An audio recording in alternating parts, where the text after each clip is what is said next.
Alors l'hydratation, c'est un sujet qui me tient particulièrement à cœur puisque l'eau, c'est la vie.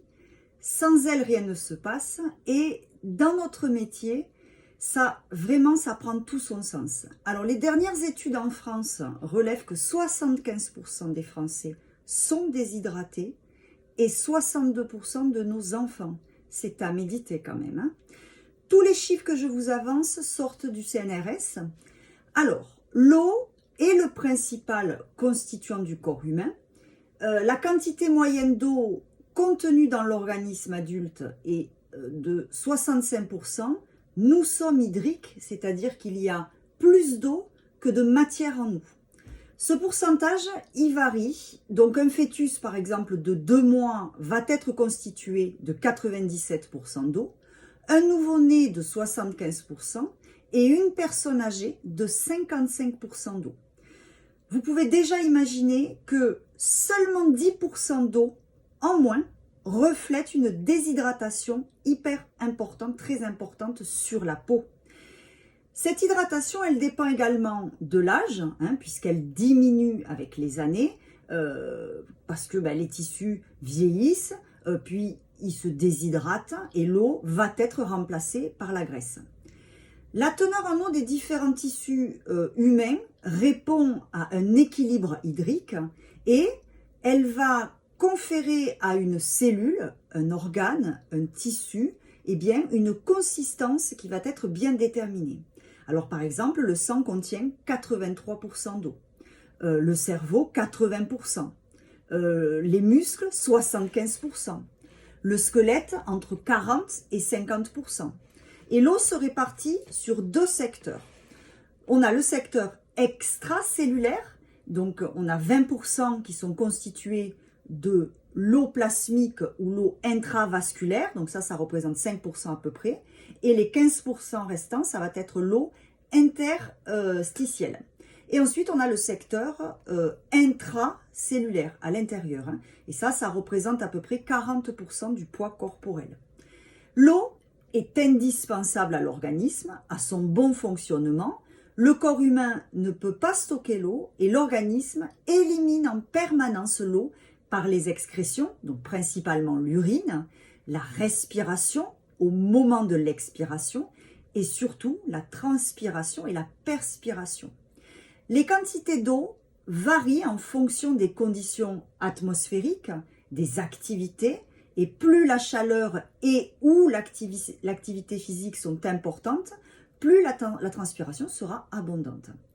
Donc, nous devons chaque jour subvenir à ces besoins en eau en buvant et en mangeant des fruits et des légumes parce que les aliments contiennent beaucoup et on considère que nos besoins en eau sont de 2,5 litres par jour. Mais ces besoins peuvent varier en fonction de l'âge, de la température extérieure, de notre activité physique, de l'altitude ou de l'adiposité. La plus grande part de toute l'eau de l'organisme siège à l'intérieur des cellules. Une autre partie occupe l'espace intercellulaire, servant de réserve aux cellules et aux vaisseaux sanguins. Le reste est contenu dans le sang et la lymphe et circule en permanence dans tout l'organisme. Alors à quoi nous sert toute cette eau, Ça c'est une bonne question. Eh bien cette eau, elle permet aux messagers de circuler, les hormones, les cytokines, les défenseurs, les enzymes, etc., etc. Les messagers en général servent pour que les cellules en fait puissent communiquer entre elles. Par exemple, celle qui se détache en haut de l'épiderme, tiens je me détache, pof, j'envoie mon message à la lame basale, tu peux te diviser. Ou alors, quand une cellule, il lui manque quelque chose à l'intérieur, elle va envoyer un message à l'extérieur pour dire à sa voisine, il me manque ça, en maisant dans le liquide interstitiel, je vais aller le chercher. Vous voyez, il y a une communication entre les cellules.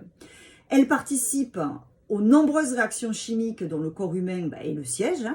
Elle assure le transit, le passage d'un certain nombre de substances qui sont dissoutes, indispensables aux cellules, notamment celles qui sont hydrosolubles, je pense aux vitamines hydrosolubles, de fixer certaines protéines, elle permet d'éliminer des déchets métaboliques et elle aide au maintien d'une température constante à l'intérieur du corps.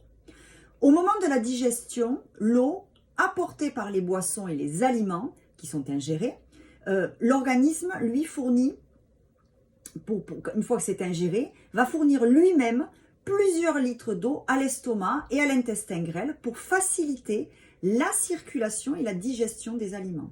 Et en fin de digestion, une faible proportion de toute cette eau descend dans l'intestin qui élimine avec les résidus la digestion sous la forme de sel.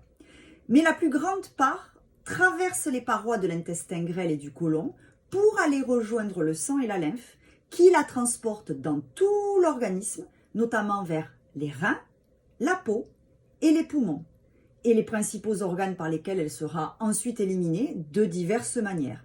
Les reins filtrent le sang, donc ils retiennent les déchets qui vont être éliminés par l'urine. Les glandes dites sudoripares, donc situées dans la peau, puisent l'eau dans les capillaires sanguins qui les entourent, et puis sous la forme d'une urine très diluée, qui est ensuite éliminée par les pores cutanés sous la forme de sueur.